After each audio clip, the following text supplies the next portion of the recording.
BSc third year के विद्यार्थियों, आज हम पढ़ेंगे, गुड मॉर्निंग सबको। आज हम पढ़ेंगे मैथमेटिक्स पेपर फर्स्ट, जिसमें सेकंड बुक का हम शुरू करेंगे, थियोरी ऑफ कन्वर्जेंस, अभिसरण सिद्धांत। टेक्स्ट बुक हम इसमें डॉक्टर गोखरू सैनिकी का मिलेंगे। तो शुरू करते हैं। Unit second, theory of convergence. Sequence definition. Sequence की डेफिनेशन में हम देखेंगे, every function defined from the set n of natural numbers to a non-empty set x is called a sequence। प्राकृत संख्याओं के समुच्चय n से किसी अरिक्त समुच्चय x में परिभाषित प्रत्येक फलन एक अनुक्रम कहलाता है।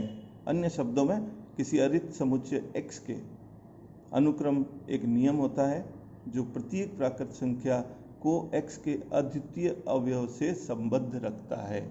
n हमने पढ़ा है natural number, set of natural number capital N, और कैपिटल X एक दूसरा सेट है। तो कैपिटल N से कैपिटल X में डिफाइंड एक फंक्शन होगा, वह अनुक्रम कहलाएगी, सीक्वेंस कहलाएगी। इसे लिखने का जो नोटेशन है S से नोट करेंगे, N to R is called real sequence. ये रियल सीक्वेंस कब कहलाएगी? जब x वास्तविक वास्तविक संख्याओं के समुच्चय r का उप समुच्चय लिया जाए। x is subset of r, then s from n to r is called real sequence। तो समझ में आ गया बच्चों? पहला है n से x में परिभाषित फलन सीक्वेंस कहलाता है, और अगर ये x किसी रियल नंबर के सेट का सबसेट है तो यह रियल सीक्वेंस कहलाती है, वास्तविक अनुक्रम कहलाती है। तो वास्तविक सीक्वेंस हमने देखो फिगर में बताया है। यहाँ देखें, पहला सेट है हमारा कैपिटल N, दूसरा सेट है X सबसेट ऑफ R, जिसके एलिमेंट्स है x1, x2, x3, xn, और कैपिटल N के एलिमेंट्स है 1, 2, 3 स्मॉल n। तो यहाँ F या S एक रिलेशन है जो कैपिटल N से X में डिफाइंड है, जहाँ 1 x1 से जुड़ा हुआ है, 2 x2 से जुड़ा हुआ है, 3 x3 से जुड़ा हुआ है, n xn से जुड़ा हुआ है। तो ऐसे प्रत्येक n के प्रत्येक अवयव कैपिटल X के किसी अवयव से जुड़े हुए हैं, तो यह फंक्शन या फलन सीक्वेंस कहलाता है। तो इसे लिखने का तरीका जो है, सीक्वेंस को हम लिखेंगे, notation, representation of sequence. If x n to r is a sequence, then the image of n belongs to n, xn belongs to r is called nth term। xn को हम nth term कहेंगे, इस xn को nth term of the sequence कहेंगे। it can be written as, इसको इस form में लिखते हैं, x1, x2, x3, xn, x1, x2, x3, xn। ठीक है, ये नोट्स मैं आपको PDF में सेंड करूँ, ग्रुप में सेंड कर दूंगा। Now range of A sequence. Sequence की परास क्या होती है? The set of all elements of A sequence is called the range of the sequence. जो सीक्वेंस है उसके सभी एलिमेंट्स का समुच्चय सीक्वेंस की परास कहलाती है। कुछ इंपॉर्टेंट नोट है, ये आप पढ़ना।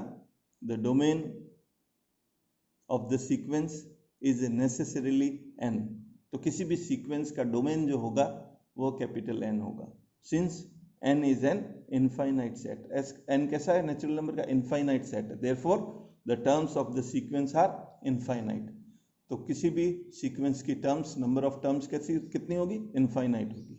Now second, the range of the sequence may be finite. लेकिन सीक्वेंस की रेंज जो है, परास जो है, वो फाइनाइट हो सकती है। फॉर एग्जाम्पल, जैसे ये xn equal to n equal to 1 to infinite, इसके एलिमेंट्स है हमारे, ये देखो -1 + 1 -1 + 1, ऐसे ये सीक्वेंस चलती है।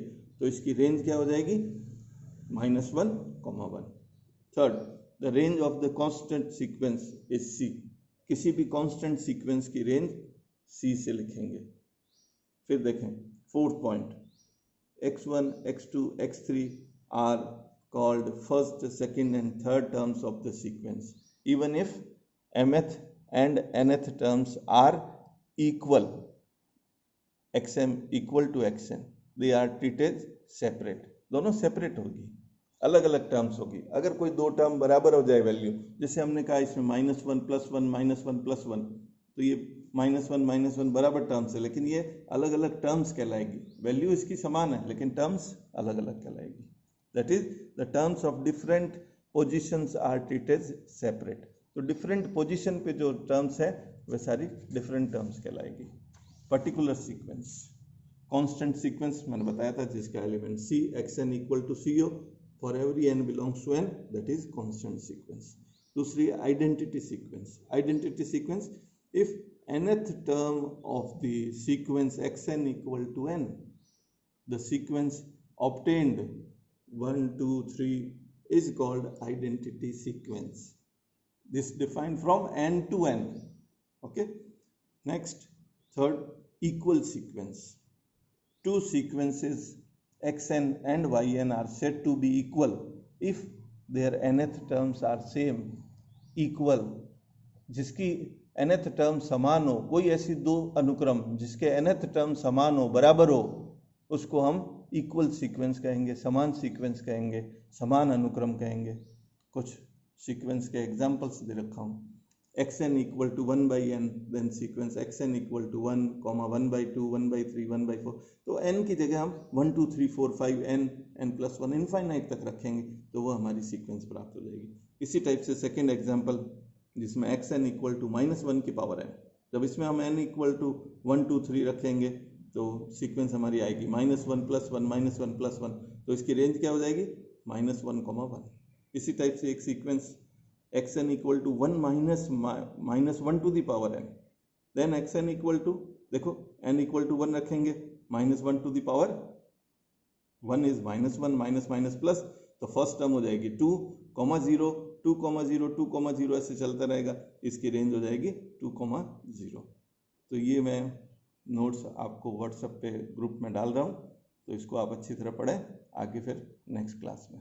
Thank you very much.